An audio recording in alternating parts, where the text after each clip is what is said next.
Ora, boa noite. A população de Banza Kitele, em Icolibengo, clama por serviços sociais básicos. E INSS está preocupado com a fraca adesão dos trabalhadores domésticos ao sistema de proteção social. Conclave para eleição do novo Papa arranca amanhã no Vaticano. No desporto, Petro de Luanda pôde revalidar o título do Girabola no clássico de sábado, diante do 1º de agosto. Terça-feira, 6 de abril, o Girassol Jornal está no ar.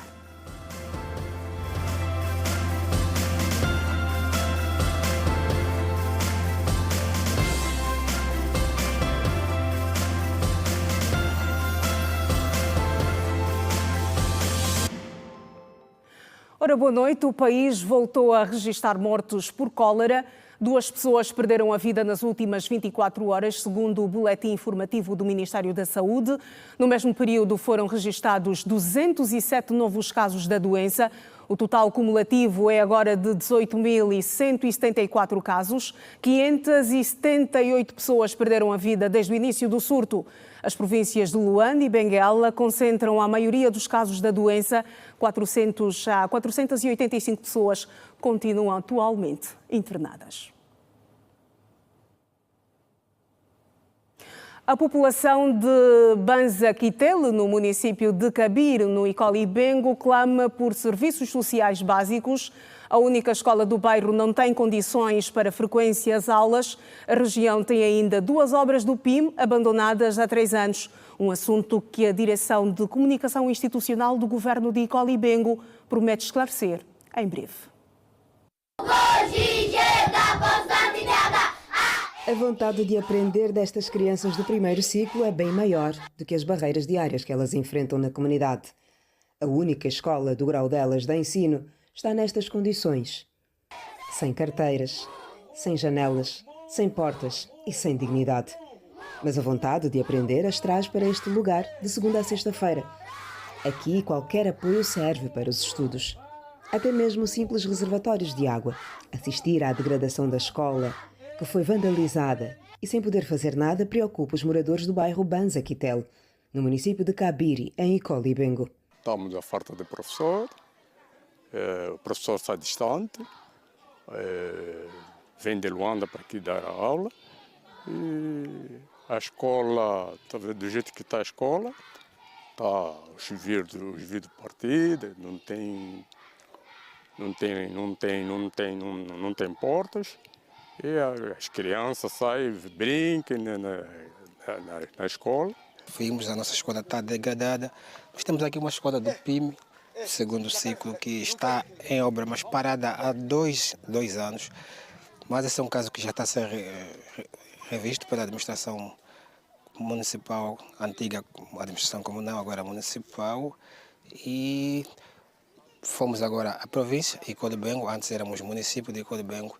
A administração tudo está a fazer para que as obras dão o seu percurso normal.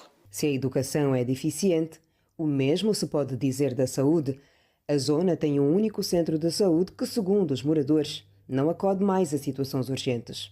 Temos um doente aqui, para poder salvar esse doente temos que deslocar daqui para Catete. Até há momentos também que o doente acaba por morrer na via. Acaba por morrer mesmo. Não temos, o posto médico é este.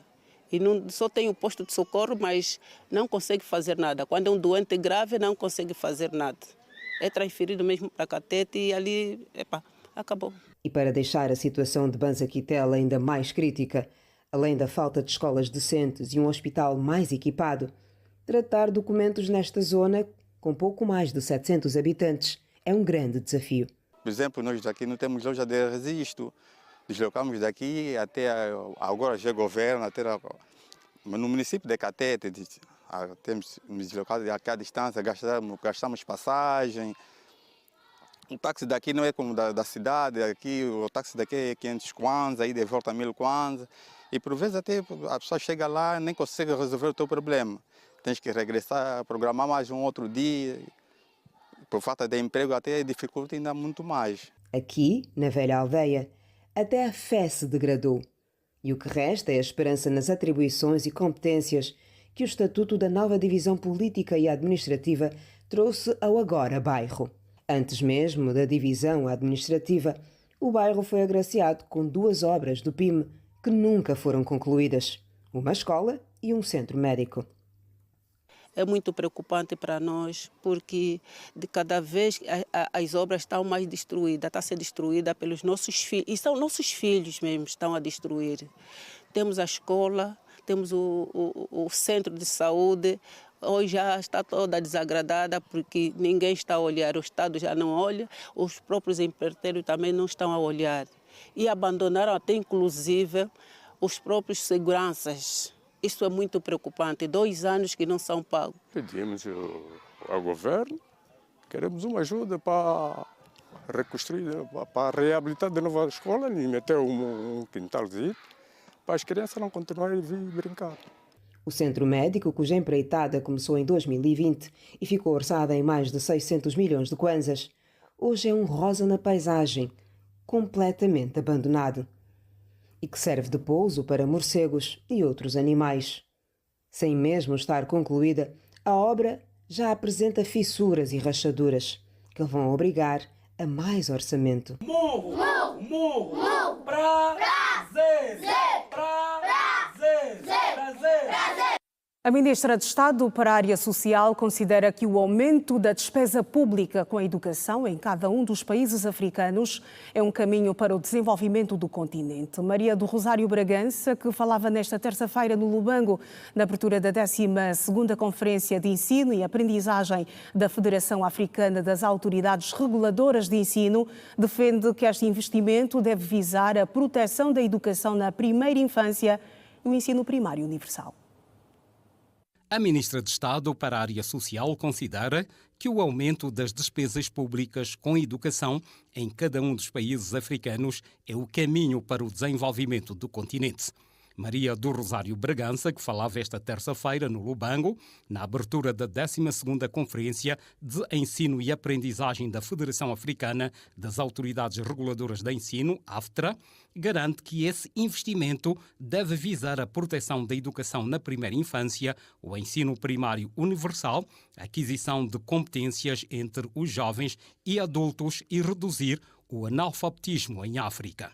O aumento da despesa pública com a educação em cada um dos nossos Estados deve ser um caminho incontornável para que, efetivamente, possamos garantir o que já é consensual entre nós, nomeadamente, proteger a educação da primeira infância, assegurar o ensino primário universal, promover a aquisição de competências entre os jovens e adultos, reduzir para níveis residuais o analfabetismo dos adultos, eliminar a disparidade de género e melhorar a qualidade da educação.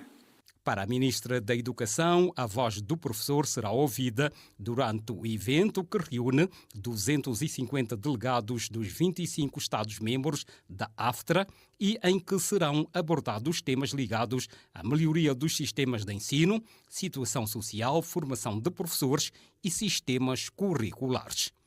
Aqui, a voz do professor é ouvida, cada experiência é valorizada e cada desafio é encarado como um degrau rumo à construção do futuro que almejamos para a nossa África.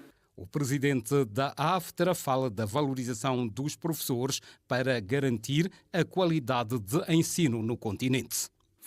Também gostaria de apontar que o IFTRA também é um fórum global que reúne as autoridades regulatórias de professores globalmente para colaborar e partilhar as boas práticas na profissão da educação.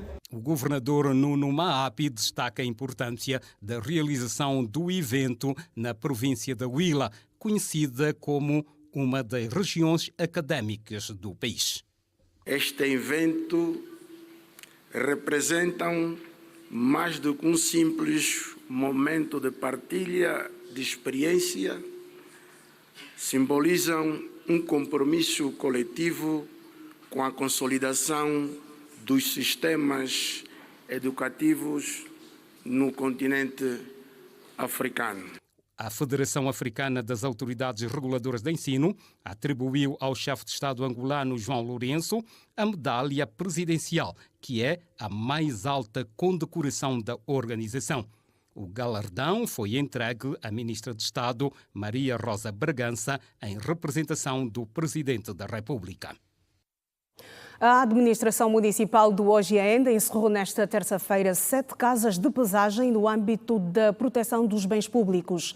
A operação resultou igualmente na apreensão de vários materiais ferrosos e de 4 tambores que continham derivados de petróleo. Os responsáveis estão detidos.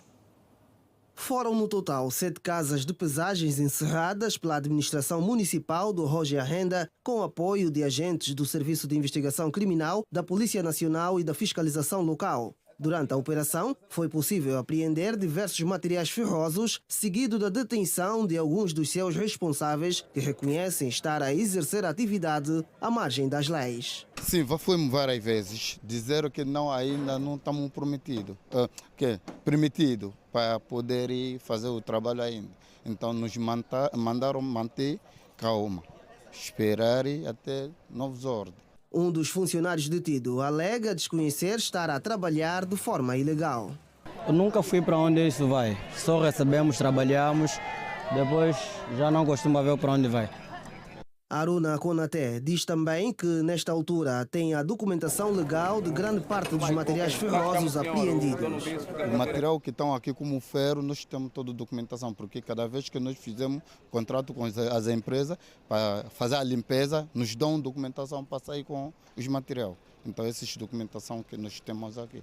Por sua vez, o administrador municipal do Hoje e Ainda, José de Oliveira Bastos, da administração municipal, que está no âmbito da proteção aos bens públicos. Sabemos nós que a vandalização dos bens públicos tem como base essas casas de pesagens.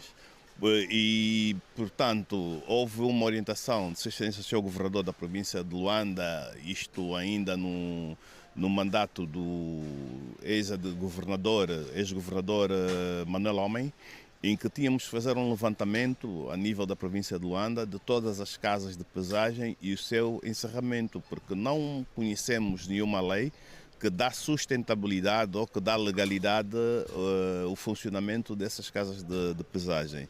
José de Oliveira Bastos realça que das 7 casas de pesagens encerradas foi possível apreender materiais como o cobre e 4 tambores de derivados de petróleo sob suspeita de contrabando de combustíveis. Foi feito um levantamento a nível do nosso município de 7 casas de pesagem e que estamos de facto aqui a verificar a venda de alguns materiais de cobre que não sabemos a verdadeira origem deste cobre. Também é verdade que na segunda casa encontramos 4 tambores de 200 litros cada com derivados de petróleo.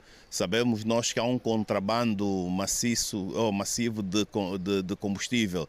Portanto, é um outro trabalho também que a polícia está a fazer. Levamos os bidões e também os responsáveis da casa onde tinham os bidões de combustível. O comando da Polícia de Intervenção Rápida em Luanda foi nesta terça-feira reforçado com meios técnicos que vão servir para circunstâncias de extrema complexidade. Os equipamentos entregues hoje fazem parte de um pacote que deve ficar concluído em junho deste ano. A entrega aconteceu durante a primeira visita do Ministro do Interior à unidade da PIR. Desde a sua nomeação, o ministro do Interior, Manuel Homem, tem efetuado visitas de constatação aos órgãos que compõem o seu ministério. O objetivo é ver em loco as condições de funcionamento. A visita de Manuel Homem teve início nas instalações do Comando da Polícia de Intervenção Rápida PIR, no bairro Calemba, a primeira a ser realizada, onde aconteceu uma reunião à porta fechada com o comandante-geral da Polícia Nacional e também com os comandantes da PIR. Depois de uma visita guiada para avaliar a qualidade dos equipamentos e a estrutura da própria instalação, seguiu para o Centro de Treinamento do Kikuchi, onde continuou a visita de constatação para aferir o grau de operacionalidade, dificuldades do centro de treinamento e a qualidade dos equipamentos. O ministro do Interior, Manuel Homem, disse que os meios técnicos que foram entregues nesta terça-feira são um total de 94 de 123 que serão entregues até o mês de junho. vão melhorar a capacidade operativa do Comando da Polícia de Intervenção Rápida. A serem entregues hoje vão reforçar a eficiência e a eficácia na atuação da Polícia de Intervenção Rápida a vários níveis e são parte de um conjunto de equipamentos a serem postos à disposição das forças para a potenciação da Polícia de Intervenção Rápida ainda neste ano, no quadro dos esforços que continuam a ser feitos para a criação de melhores condições de trabalho deste órgão fundamental no sistema de segurança nacional, no cumprimento da orientação do comandante em chefe das Forças Armadas Angolanas e Presidente da República, João Manuel Gonçalves Lourenço. Manuel Homem aproveitou o ensejo para informar que neste momento estão em formação mais de 700 formandos que brevemente irão reforçar as unidades nas distintas províncias. Neste momento estão em formação neste centro cerca de 800 formandos, 300 dos quais em especialização e que brevemente irão reforçar as unidades nas distintas províncias. O ministro entregou as chaves ao comandante da Polícia Nacional de Angola. Este, por sua vez, fez a entrega ao segundo comandante da PIR, Mário Queiroz, que entregou ao responsável dos transportes do Comando da Polícia de Intervenção Rápida. Igualmente, a preocupação com a melhoria das condições sociais dos nossos efetivos, que com bravura, disciplina, compromisso e sentido patriótico se dedicam destemidamente ao serviço da pátria. Por isso, continuaremos a advogar junto das instituições competentes para a aprovação do Estatuto Remuneratório da Polícia Nacional, bem como a desenvolver e implementar políticas para o reforço da assistência social aos efetivos. Manuel Homem destacou ainda a importância da aprovação do Estatuto Remuneratório da Polícia Nacional, bem como implementar políticas para o reforço da assistência social dos seus efetivos. Este ato não é apenas honroso, é igualmente de elevada responsabilidade, na medida em que representa o reforço do nosso comprometimento com a Polícia de Intervenção Rápida. Uma polícia mais atuante, mais eficiente, mais eficaz, mais humanizada, mais ética, mais disciplinada e com reforço do sentido patriótico. A Polícia de Intervenção Rápida, PIR, foi criada em 4 de junho de 1992 para responder com a máxima celeridade todas as situações de emergências que, de forma direta ou indireta, belisquem a ordem e a segurança do cidadão e das instituições. O petróleo Brent, referência para as exportações angolanas, continua em baixa. O barril abriu hoje a negociar ao preço de $60 nos principais mercados, uma ligeira recuperação em relação ao preço desta segunda-feira. A queda constante nos preços da principal matéria-prima no país pressiona de forma significativa as contas angolanas. O economista Amado Gabriel reiterou que Angola precisa acelerar com urgência a diversificação da economia. Na sessão anterior, os preços dos mercados futuros do petróleo bruto para entrega em julho deste ano registraram uma variação mínima de 58,50 e máxima de $60,82 norte-americanos, segundo o site especializado Investing.com. Os preços do petróleo caíram acentuadamente esta segunda-feira no mercado asiático, depois que a OPEP+ sinalizou durante o fim de semana que vai aumentar a produção nos próximos meses, prometendo desta forma um excesso de oferta. No caso de Angola, a preocupação recai para o petróleo Brent, referência para as exportações do país, e que caíram 3,6% para $59,10 por barril. O economista Amado Gabriel entende que o sufoco causado pela queda constante do preço do barril de petróleo no mercado internacional é muito presente na economia angolana, pelo facto de o país ainda não dispor de uma refinaria que sirva para responder às necessidades do mercado. Nessa altura, Angola ainda tem muitos passivos em relação ao petróleo. Nós não temos uma refinaria, nós precisamos ainda de outras commodities que dão suporte à reestruturação ou à estabilização do produto final do que nós chamamos petróleo. Então, o nosso país precisa automaticamente de rever as suas políticas nessa ordem, de modo a que não soframos esse impacto. E o sofrer esse impacto eu diria que é apenas minimizar, não é deixar de sofrê-lo, porque nós vamos sempre sofrer porque somos uma economia petrodependente. O especialista em economia regional não fala em revisão do Orçamento Geral do Estado para o exercício econômico de 2025, que foi elaborado com base no preço de $70 por barril, mas admite que se a situação prevalecer, não haverá outra solução. Por agora, Amado Gabriel reafirma que não há outro caminho para o país senão avançar para uma verdadeira e abrangente diversificação econômica. Todos os países hoje, todas as economias robustas, eles trilharam esse caminho para fortalecer aquilo que é a sua estrutura econômica, não é? Então a diversificação da economia, nós como é que podemos avaliar isso? Com políticas públicas mais assertivas no tocante a isso. Eu sou da opinião de que nós temos um território nacional muito vasto e temos uma província como Luanda que tem um volume populacional muito acentuado. Podíamos conceder terras, por exemplo, e aumentaríamos a nossa produção, o Estado deixaria de comprar alimentos, de exportar, nós diminuiríamos as importações e, pelo contrário, teríamos a produção interna e ainda o suficiente depois para importar.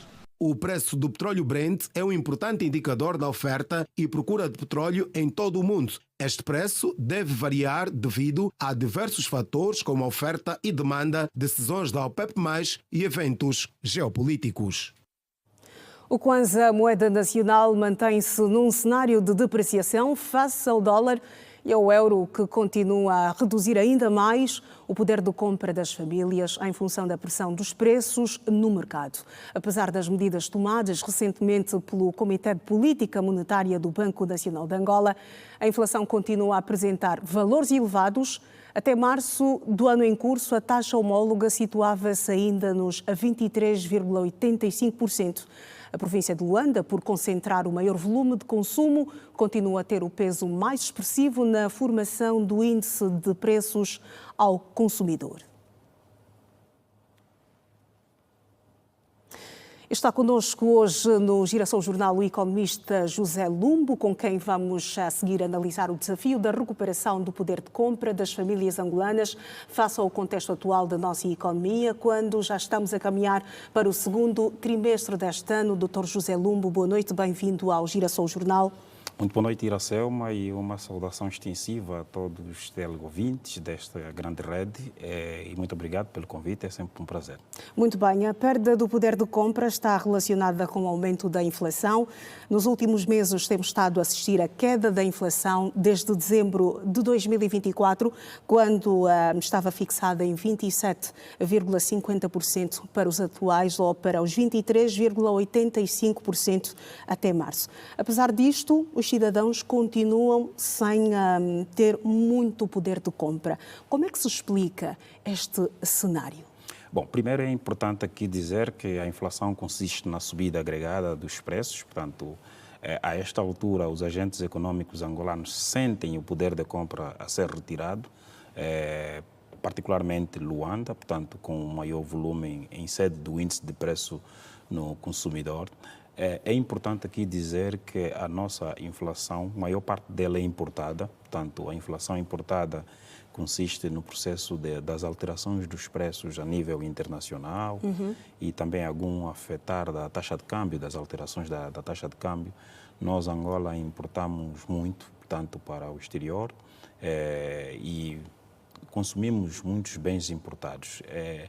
E o antibiótico um pouco mais aconselhável e um tanto quanto saudável para essa questão da inflação é a produção nacional.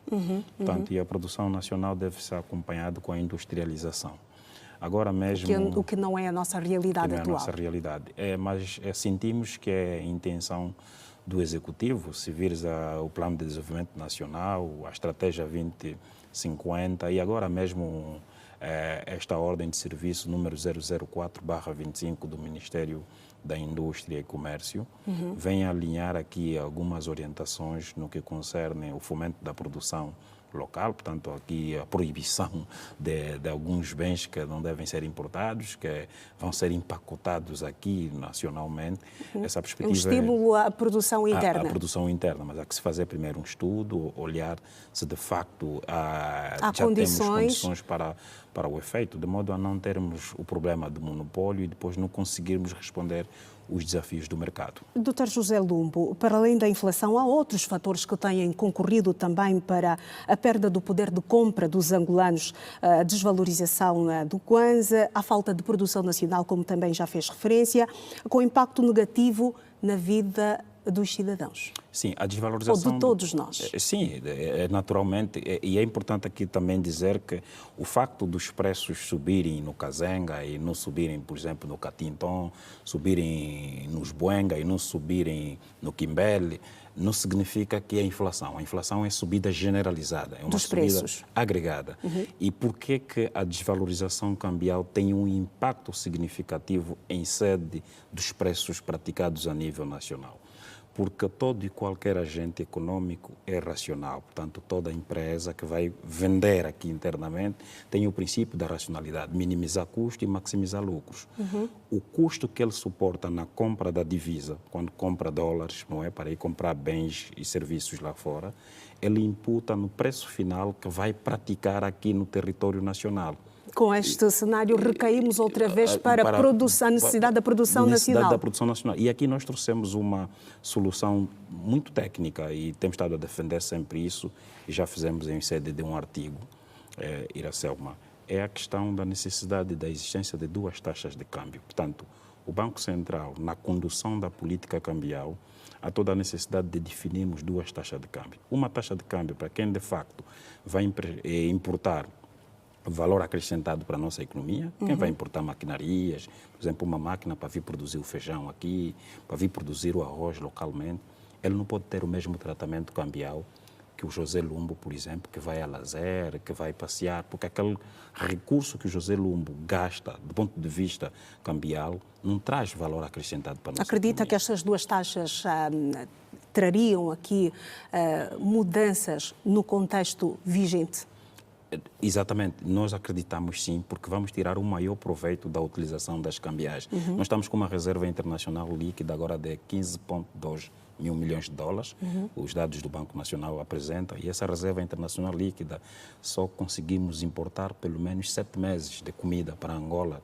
Do ponto de vista da importação, se Angola tiver que importar, são só 7 meses. É sustentável? É um risco? Não é sustentável. Já estávamos em 52 mil milhões de dólares nos anos passados. Agora temos uma reserva internacional líquida muito comprometedora. Razão pela qual o Banco Central entra com o recurso do regime de câmbio flexível. Esse regime mesmo que estamos agora aqui a adotar, porque é um regime que não deixa vulneráveis reservas internacionais líquidas. Agora, aqui a nossa defesa é que a utilização dessas reservas internacionais líquidas devem ser, de facto, para trazer valor acrescentado na nossa economia. E com duas taxas de câmbio, nós acreditamos que vamos ter bons resultados. Agora, com esta promoção desta ordem de serviço 00425 do Ministério da Indústria e Comércio, as empresas vão precisar muito disso, porque as empresas têm que ir buscar maquinarias lá fora para produzir localmente, para fazer o empacotamento, vão conseguir importar a granel, por exemplo, o trigo, mas têm de empacotar aqui. Então, o óleo, temos de criar as embalagens, empacotamento, tudo aqui. Naturalmente que isso traz emprego para a economia nacional, mas as empresas precisam de recursos. Eles têm os Kwanza, mas precisam da moeda externa para comprar bens e serviços no exterior. Dr. José Lumbo, esta perda sistemática do poder de compra é um problema persistente na nossa economia, apesar de algumas medidas que têm sido tomadas pelo Executivo, como a mais recente, o aumento dos salários da função pública. Como é que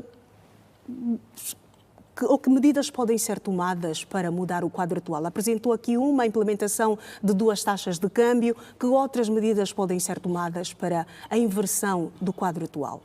Exatamente. Pronto, aqui todas elas vão desembocar na produção nacional. Todas elas vão para a produção nacional, porque a produção nacional resolve quase todos os problemas. Por que a alteração do salário? Para devolver poder de compra aos agentes econômicos. Ok. prontos.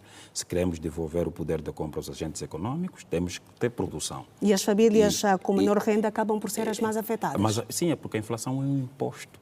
É um imposto que recai sobre os mais pobres.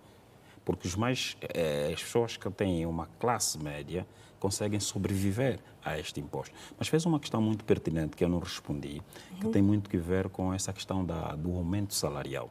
Se reparares, o OGE 2025 viu aqui um incremento na ordem dos 40%, estamos a falar em 34,6 bilhões de kwanzas em sede do orçamento, e dos quais 25% é salário. Portanto, o salário cresceu em 25%. Iracema, mas salário é preços. Portanto, as pessoas fazem festa com o aumento do salário, isso altera a estrutura de preços. A solução não está no aumento do salário. Onde é que está a solução? A solução está na produção interna. Precisamos produzir a um preço mais baixo. Quando a gente começar a comprar o pão a um preço baixo, o arroz a um preço baixo, portanto, o rendimento do agente econômico vai ter capacidade de adquirir esses bens e terá poder de compra. Porque nesta altura nós estamos na luta do resgate do poder de compra do agente econômico angolano. Então, é só olharmos para a produção interna e esta solução das duas taxas de câmbio, nós acreditamos ser muito plausível. Muito bem. Dr. José Lumbo, vou agradecer a sua presença nesta edição do Girassol Jornal. Boa noite e até a próxima. Muito obrigado, Iracema. Uma continuação de um ótimo trabalho. Obrigada. Nós já seguimos com outras de atualidade. Mais de 3.000 homens de negócios norte-americanos e do continente berço vão participar da 17ª Cimeira de Negócios Estados Unidos-África, que Luanda acolhe de 22 a 25 de junho deste ano.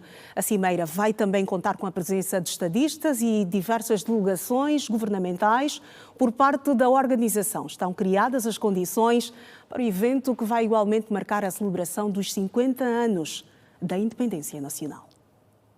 A Cimeira se reveste de capital importância para a atração de investimentos nas áreas da inovação, infraestrutura, energia, tecnologia, agricultura e indústria. Trata-se de setores fundamentais para o desenvolvimento do continente berço e de Angola em particular, tal como admitiu a secretária de Estado para o Comércio e Serviços, Augusta Fortes. O evento marca um momento importante para a África e para o desenvolvimento sustentável das suas economias, enquanto estreita as relações com o mercado americano. Angola e os países africanos, a União Africana terá a oportunidade de apresentar as suas potencialidades, porque nós vamos receber mais de 3.000 empresários americanos interessados em investir em Angola. Então, este é um momento especial para a África apresentar.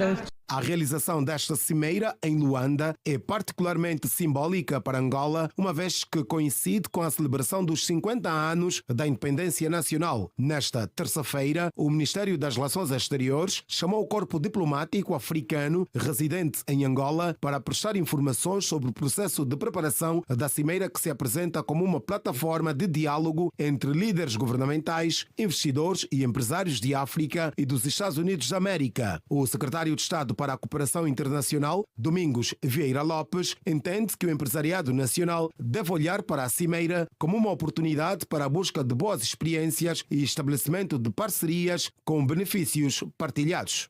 Nós gostaríamos que o nosso empresariado, portanto, que são o motor do desenvolvimento de todas as coisas, pudessem trazer propostas factíveis junto dos seus parceiros para que nós possamos dar o salto que se almeja. Relativamente com a América, é preciso que eles conheçam um pouco mais da nossa realidade socioeconómica e que se possam interessar nos desenvolvimentos dos nossos projetos. A cimeira, que vai já na sua 17ª edição, deve acontecer num momento de grandes transformações e desafios econômicos para Angola, um país que quer consolidar a sua posição como um parceiro-chave no desenvolvimento econômico e político do continente africano. A secretária de Estado, Augusta Fortes, revela também que a cimeira vai permitir uma vez mais a divulgação das potencialidades do Corredor do Lobito. podemos assumir que o país está-se a preparar e, faltando escassos 50 dias, as condições estão preparadas para albergar um evento de tamanha dimensão. São os setores estratégicos para o desenvolvimento da África que nós vamos apresentar, o corredor do Lobito, o fortalecimento das trocas comerciais e criação de novas parcerias estratégicas e captação de investimento. A última edição da Cimeira, realizada no ano passado em Dallas, Estados Unidos da América, teve o presidente da República, João Lourenço, como principal orador nos principais debates. Luanda acolheu nesta terça-feira o encontro de auscultação do setor privado no âmbito da Estratégia Nacional de Gestão Coordenada de Fronteiras, com o objetivo de recolher contribuições que permitam reforçar a eficiência, celeridade e desburocratização dos processos fronteiriços. A auscultação teve como objetivo consolidar um modelo inclusivo que orienta as atividades do Comitê de Gestão Coordenada de Fronteiras, integrando de forma ativa o setor privado, parte fundamental na dinâmica das fronteiras. O setor privado é um pilar essencial para o crescimento econômico, a criação de empregos, a inovação, o desenvolvimento sustentável do nosso país. Reconhecemos que o vosso dinamismo, resiliência e espírito empreendedor são motores fundamentais para o progresso que almejamos. Este encontro visa, essencialmente, ouvir as vossas contribuições, permitindo uma melhor compreensão do vosso ponto de vista, numa abordagem direta e na primeira pessoa, quanto às dificuldades enfrentadas e os desafios identificados, para que as fronteiras nacionais estejam, a curto prazo, ajustadas às reais necessidades do setor privado. Esta auscultação poderá contribuir na eficiência, celeridade e desburocratização dos processos fronteiriços, com impactos positivos na vida dos cidadãos e no ambiente de negócios. Entendeu-se por bem, o Comitê entendeu por bem, fazer essa auscultação presencial com o setor privado. Desde logo porque são uns dos destinatários, se não os principais destinatários, daquilo que pode ser a ação de gestão de fronteira por parte dos entes públicos. Portanto, sendo entidades interessadas, entendeu-se por bem, não é, ouvir de viva voz aquilo que podem ser as suas contribuições, podem ser o seu suporte para, numa perspectiva de participação e inclusão, possamos então avaliar a pertinência das suas contribuições e podemos inserir naquilo que é a proposta de estratégia de gestão coordenada de fronteira de Angola.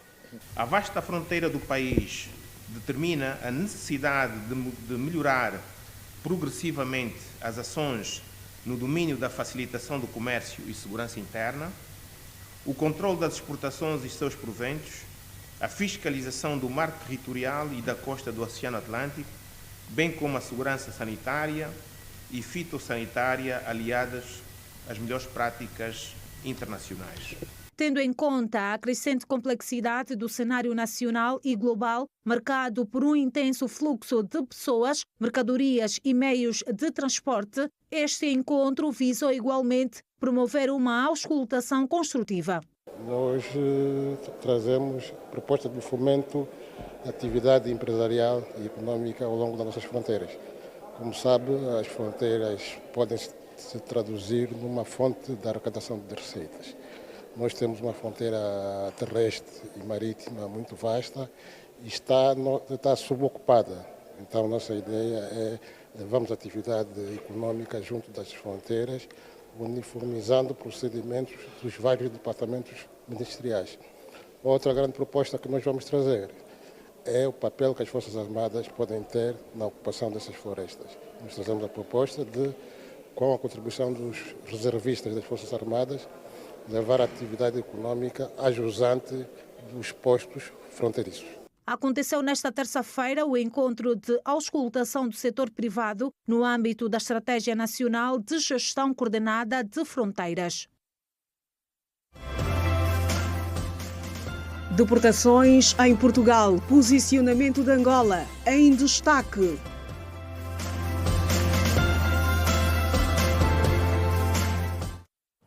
O Instituto Nacional de Segurança Social está preocupado com a fraca adesão dos trabalhadores domésticos ao sistema de proteção social. Segundo a instituição, em média, 76 profissionais são inscritos por mês a nível nacional. Já lá se vão cerca de 9 anos desde que entrou em vigor o regime jurídico do trabalho doméstico e segurança social, mas o desconhecimento por parte dos trabalhadores domésticos ainda permanece. É por este e outros motivos que o Instituto Nacional de Segurança Social está preocupado com a falta de adesão ao sistema de proteção dos trabalhadores domésticos. Por mês, só 70 pessoas se inscrevem na instituição a nível nacional, segundo Conceição de Souza, chefe de Departamento de Identificação, Concessão e Atendimento, que falava em entrevista. Nós inscrevemos aí à volta de 70 trabalhadores domésticos. Isso por mês? Por mês, a nível nacional. Um número ainda muito reduzido. É muito reduzido. A chefe do departamento aponta para as vantagens de estar inscrito na Segurança Social. Ao se aderir ao regime obrigatório, ela tem direito à proteção na velhice e na morte. E se aderir ao alargado, as taxas contributivas são as mesmas e são iguais às dos trabalhadores do regime por conta de outrem. Logo, têm direito a todos os benefícios que todos os trabalhadores por conta de outrem têm, que é a proteção na velhice, na morte, maternidade. Têm todos os direitos, os mesmos direitos que os trabalhadores do regime por conta de outrem. Se uns nunca ouviram falar sobre a segurança social, mas eu nunca entendi como é que funciona e eu gostaria de saber como é que é. Para o INSS, um dos motivos que leva à não adesão tem que ver com alguns preconceitos por parte das pessoas. Se não forem pagas no tempo certo, o sistema cobra juros, inclusive. Juros.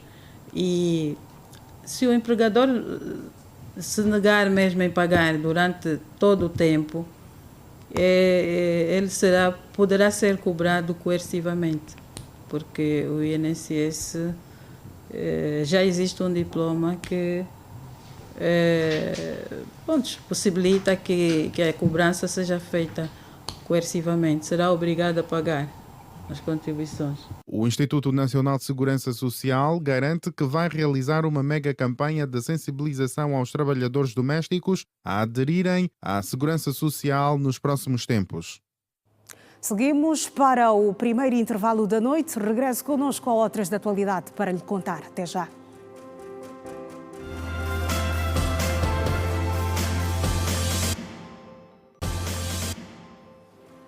Estamos de volta à atualidade e regressamos com a informação que passamos há instantes sobre Banza Quitel, no município de Cabire, no Icolibengo, que clama por serviços sociais básicos. A única escola do bairro não tem condições para frequência às aulas. A região tem ainda 2 obras do PIM abandonadas há 3 anos. E, entretanto, já temos a resposta do Governo Provincial de Icolibengo.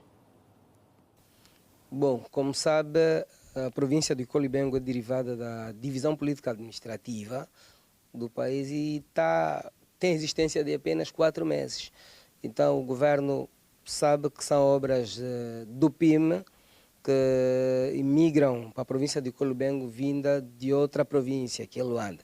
Estamos a fazer o diagnóstico da província e ter mais detalhes sobre estas obras para depois tomarmos a melhor decisão e avançar com o que foi começado. O governo provincial do Icolibengo tem estado a trabalhar com o município de Catete, onde essas obras do PIM fazem nas proximidades, que tem estado a acudir a esta questão, tanto como também o centro de saúde. O governo da província de Icolibengo tem estado tudo a fazer para, no menor curto espaço de tempo, poder resolver essa questão dessas obras que se encontram inacabadas, porque é das nossas prioridades as questões como saúde, educação e outras, em termos disso resolvido. Em menos tempo nós poderemos convidar-vos outra vez, que é para poderem visitar e constatarem em loco esses projetos que vão já estão em andamento para acudir a essa situação enquanto essas obras continuam paradas. O governo português anunciou para breve a expulsão de cerca de 18 mil estrangeiros ilegais. A decisão surge numa altura em que decorre a campanha para as eleições legislativas previstas para o dia 18 deste mês. Sobre o assunto, o governo angolano, através do secretário de Estado para a Cooperação Internacional e Comunidades Angolanas no exterior, afirma que ainda não foi notificado em relação ao número de angolanos que poderão deixar Portugal em consequência da medida. O governo português anunciou no sábado um plano para expulsar cerca de 18 mil estrangeiros que vivem no país sem licença ou autorização legal. Dados divulgados em finais do ano passado davam conta que entre 2017 e 2023 a comunidade angolana em Portugal, principal destino na Europa, ultrapassou os 50 mil. Todavia, não há dados sobre a situação legal de todos os angolanos residentes naquele país da Europa. O secretário de Estado para a Cooperação Internacional e Comunidades Angolanas no Exterior, Domingos Vieira Lopes, refere que o processo de deportação é um imperativo normal e que acontece com alguma frequência. Todavia, o diplomata garante que até o momento o Ministério das Relações Exteriores não foi notificado sobre a possibilidade de serem deportados angolanos, incluídos na lista de 18 mil estrangeiros ilegais em terras de Camões. Há um trabalho permanente de notificação das entidades estrangeiras, portanto, não é só Portugal, não é só os Estados Unidos, mas também outros países que têm imigrantes ilegais. Nós somos notificados, primeiramente a nossa embaixada, que deve fazer um trabalho de reconhecimento se efetivamente o cidadão apresentado é nosso cidadão. Portanto, todos. Desde que seja ferido que o imigrante ilegal é angolano, nós não temos que recusar. Domingos Vieira Lopes reitera que em Angola a situação não é diferente, ou seja, quando são detectados estrangeiros ilegais, estes são expulsos ou deportados para os seus países de origem. Da mesma forma também acontece aqui em Angola, quando estrangeiros não legalizados são encontrados, também é um processo de notificação junto da respectiva embaixada, porque em ocasiões dessas, muitos deles não têm documentos nacionais. Quanto ao número de angolanos em situação ilegal em Portugal e Estados Unidos da América, o secretário de Estado para as Comunidades Angolanas no Exterior assume que o Mirex não tem dados sobre o assunto. Não é possível nós determinarmos um número, porque o que é que acontece? O cidadão, quando está ilegal, também não se registra na sua embaixada. Portanto, então, daí a necessidade de fazermos um processo de aferição, se efetivamente este cidadão é nosso cidadão ou não. Nós recebemos as notificações pontualmente. Portanto, houve uma altura que se falava em deportação em massa, isto nunca aconteceu. Vêm 5, vêm 3, vêm 2, à medida que eles vão apurando, de acordo com os pressupostos que eles estabelecem, a nossa embaixada é notificada, a nossa embaixada informa-nos, nós já temos uma equipa multissectorial preparada para a recepção destes cidadãos angolanos. O Ministério das Relações Exteriores garante não ter sido notificado sobre a expulsão de cidadãos angolanos que se encontram em situação ilegal em Portugal. O Presidente da República, João Lourenço, assinou hoje vários decretos a exonerar e a nomear chefes de missões diplomáticas no exterior, que são, nomeadamente, Domingos Bernardo Feliciano Pacheco, exonerado do cargo de embaixador extraordinário e plenipotenciário da República de Angola, acreditado na República da Côte d'Ivoire. Sandro Renato Agostinho de Oliveira, exonerado do cargo de embaixador extraordinário e plenipotenciário da República de Angola na República Unida da Tanzânia. Emílio Miguel de Carvalho Sobrinho, exonerado do cargo de embaixador extraordinário e plenipotenciário da República de Angola, acreditado na República da Sérvia. Noutro decreto, o Presidente da República nomeou Lisete Nawanga Satumbo Pena, embaixadora extraordinária e plenipotenciária da República de Angola no Reino dos Países Baixos. Eduardo Filomeno Barber Leiro Otávio, nomeado embaixador extraordinário e plenipotenciário da República de Angola na República da Sérvia. Domingos Almeida da Silva Coelho, nomeado embaixador extraordinário e plenipotenciário da República de Angola na República Unida da Tanzânia. Oliveira Francisco Joaquim Encoge, nomeado embaixador extraordinário e plenipotenciário da República de Angola na República da Côte d'Ivoire. O conclave para a eleição do novo líder da Igreja Católica arranca amanhã. O Vaticano confirmou o início do evento para as 16 horas e 30 minutos locais, 15 horas e 30 minutos em Angola. O primeiro fumo deve ser solto nas chaminés quando forem 19 horas e 30 minutos em Roma. Já só faltam algumas horas para o início do conclave que vai eleger o próximo Papa, líder da Igreja Católica, que tem pelo mundo mais de 1 bilhão e 400 milhões de fiéis, com a maioria concentrada no continente americano, que é seguido pelo africano. De acordo com a comunicação do Vaticano, os cardeais eleitores vão entrar na Capela Sistina por volta das 16 horas e 30 minutos de Itália, a esta altura, com mais de 1 hora que Angola. Antes do início da votação, uma catequese, acompanhada de um juramento. Só assim, então, seguir-se-á a primeira votação para a escolha do 267º líder católico, o sucessor do Papa Francisco.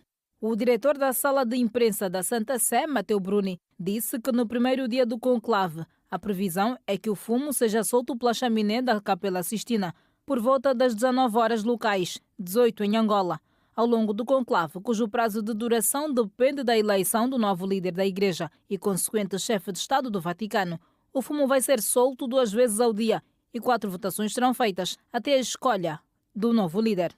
Na quinta-feira, caso não seja eleito o próximo Papa no início, o fumo deve ser solto por volta do meio-dia. Ao contrário, será no período matinal, por volta das 9 horas e 30 minutos em Angola. No terceiro conclave do século XXI, depois do de 2005, que elegeu o Papa Bento XVI, e o de 2013, o Papa Francisco, cardeais com menos de 80 anos votam para a escolha do Papa número 267. Na ocupação do cargo mais alto da hierarquia da Igreja Católica, a Europa domina, sendo o continente com mais papas já eleitos. A Itália, país que alberga a Santa Sé, está à frente no topo dos países com mais líderes, ao todo 217, seguida pela França, com 16. Os líderes católicos também foram provenientes do continente africano, 3 ao todo, do atual território tunisino, nos séculos 2, 4 e 5. A liderança da Igreja Católica passou também pelo continente asiático, mais concretamente no atual território da Síria e sul-americano, de onde saiu o último sumo pontífice da Igreja Católica, o Papa Francisco, que morreu no último dia 21 de abril, vítima de acidente vascular cerebral. A República Democrática do Congo e o M23 reiniciaram uma nova ronda de negociações para a paz no Catar. As partes voltaram a reunir-se no dia 3 deste mês. É um dos assuntos em destaque no Compacto Internacional. A nova ronda de negociações é vista como parte do esforço diplomático para o fim do conflito que envolve o M23 e o Exército da República Democrática do Congo, segundo a agência Reuters. Uma fonte assegurou que a nova ronda começou a 3 deste mês e garantiu que as negociações estão a ser realizadas numa atmosfera positiva e ambas partes expressaram otimismo sobre o diálogo. No entanto, a agência noticiosa referiu também que 2 fontes disseram que o M23 enviou uma delegação de nível inferior ao da rodada anterior no mês passado. Os membros do M23 reclamaram que as delegações do governo não tinham poderes para tomar nenhuma decisão em Doha, no Catar. Os membros do M23 disseram também que os funcionários do governo não fizeram o suficiente em medidas de construção de confiança, como a libertação de supostos membros do grupo detidos pelo governo de Kinshasa. O governo liderado pelo presidente Félix Tshisekedi assegura, por sua vez, que a prioridade é a paz e que há disposição para amnistiar, em alguns casos. No mês passado, as delegações da RDC e do M23 comprometeram-se a acabar com atos de violência e discursos de ódio. A Rússia e a Ucrânia trocaram nesta terça-feira 205 prisioneiros de guerra, de acordo com o Ministério da Defesa do país, liderado por Vladimir Putin. A troca contou com a ajuda na mediação dos Emirados Árabes Unidos, de acordo com o Ministério. No comunicado, a instituição governamental referiu que os prisioneiros russos libertados estavam atualmente na Bielorrússia a receber apoio médico e psicológico. A troca foi anunciada numa altura em que a Rússia se prepara para celebrar, a 8 deste mês, 80 anos da vitória sobre a Alemanha com o regime nazista no final da Segunda Guerra Mundial. Para o evento, são esperados pelo menos 29 líderes mundiais, de acordo com o Kremlin. O presidente alemão Frank-Walter Steinmeier nomeou hoje oficialmente Friedrich Merz como chanceler alemão. A cerimônia aconteceu no Palácio de Bellevue, em Berlim, depois de o líder conservador ter conseguido, numa segunda votação, obter a maioria dos votos no Parlamento a favor da sua eleição. Merz, que se torna o 10º chanceler da história da Alemanha, conseguiu 325 votos a favor, mais 9 do que o necessário, total de 316. Na agenda do líder político de 69 anos, prioridades para a unidade e segurança europeias. Girabola, Petro de Luanda, novo título à vista, emoções em destaque.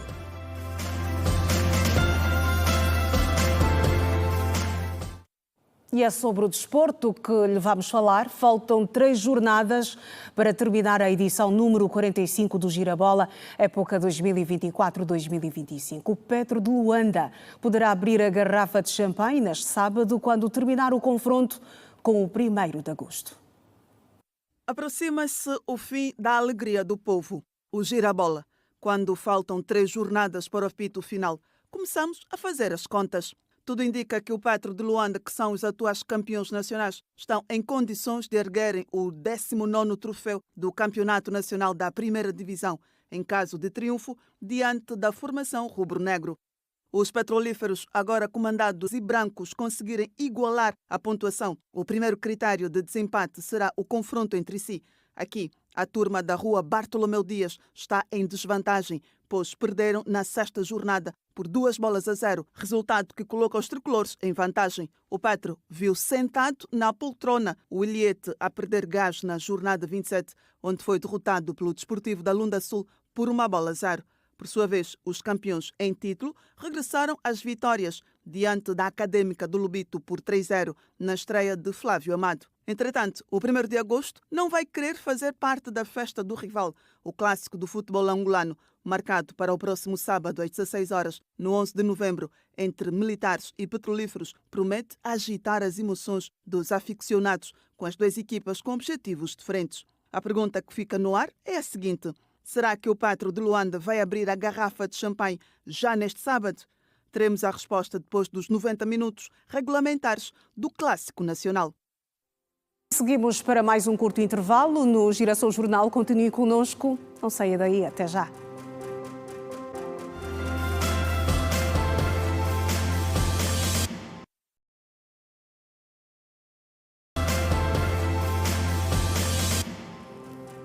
De regresso com as notícias, novas medidas do Governo para a expansão da produção do bilhete de identidade dominaram a agenda da reunião orientada nesta terça-feira aqui em Luanda pelo Ministro do Estado e chefe da Casa Civil do Presidente da República, Adão de Almeida. A comissão interministerial, liderada pelo Ministro de Estado e chefe da Casa Civil do Presidente da República, Adão de Almeida, reuniu na tarde desta terça-feira em Luanda para avaliar os constrangimentos e definir soluções para a desconcentração da impressão do bilhete de identidade. No final do encontro, que durou quase 4 horas, o secretário de Estado para a Justiça, Osvaldo Amaro, avançou detalhes sobre os planos analisados. Nesta reunião em concreto, nós analisamos o plano de comunicação e marketing. Analisamos também um documento que tem como objetivo proceder ao levantamento dos BOAPs que nas zonas mais recônditas irão também desenvolver esta atividade de emissão de bilhete de identidade. E também tivemos como preocupação nesta reunião aferir os níveis de produtividade do bilhete de identidade nos nossos serviços de identificação civil e criminal. Bom, nós precisamos desses dados concretos para podermos depois tomar algumas decisões estratégicas no âmbito dos trabalhos desenvolvidos pela Comissão. O governante realçou que foi definido reativar os BOAPs para dar suporte à massificação do bilhete de identidade no país. Para este ano, estão previsto o resgate de 120 BOAPs. Para 2025, pretendemos inserir neste plano de universalização operacionais que eles de facto apresentam nesta altura e também os acessos, né? Quais são as condições de acesso que os vários BOAP a nível das diversas localidades do país apresentam nesta altura.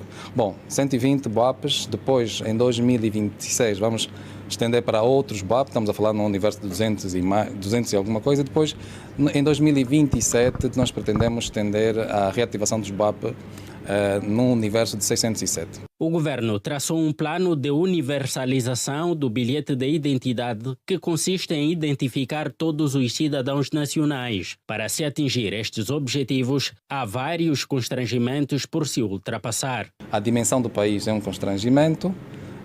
Também temos como constrangimento os acessos, né? Os acessos às zonas do país que nunca tivemos, de facto, a instalação de serviços do Ministério da Justiça e por isso vamos recorrer aos BOAP. A questão tecnológica também é um desafio que a Comissão sabe que tem que enfrentar para conseguir que as bases de dados funcionem nas diversas localidades do país, e isto envolve garantir que as comunicações eletrónicas a nível das várias circunscrições administrativas do nosso país estejam em funcionamento. Portanto, os constrangimentos são mais ou menos esses. Depois temos também que olhar para a componente de recursos humanos, que já está a ser capacitada há algum tempo. Além do Ministro de Estado e chefe da Casa Civil do Presidente da República, que coordenou o encontro, integram a Comissão Interministerial os Ministros da Justiça e Direitos Humanos, da Administração do Território, das Finanças, das Relações Exteriores, das Telecomunicações, Tecnologias de Informação e Comunicação Social e do Interior. A UNITA deu início às jornadas de celebração do Dia do Deputado. Liberdade de imprensa é o lema deste ano, uma homenagem que a formação política dedica ao malogrado deputado e jornalista Raul Danda.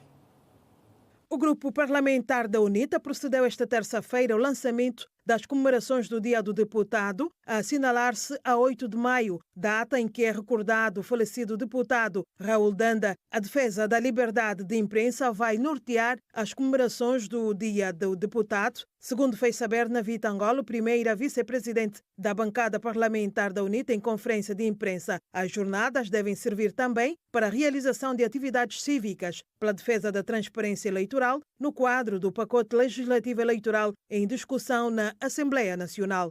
Para 2025, o lema escolhido é Grupo Parlamentar da UNITA pela liberdade de imprensa e transparência eleitoral. Este lema tem por objetivo enaltecer o desempenho do patrono do Grupo Parlamentar da UNITA, Raul Manuel Danda, enquanto jornalista, e a sua luta pela liberdade de expressão e de imprensa, sempre mencionadas nas suas intervenções, cuja força pressionante também contribuiu para a retomada das transmissões em direto das reuniões plenárias da Assembleia Nacional. A sua luta pela lisura e transparência eleitoral é igualmente assinalável, pelo que achamos justo lembrá-lo com atividades relacionadas.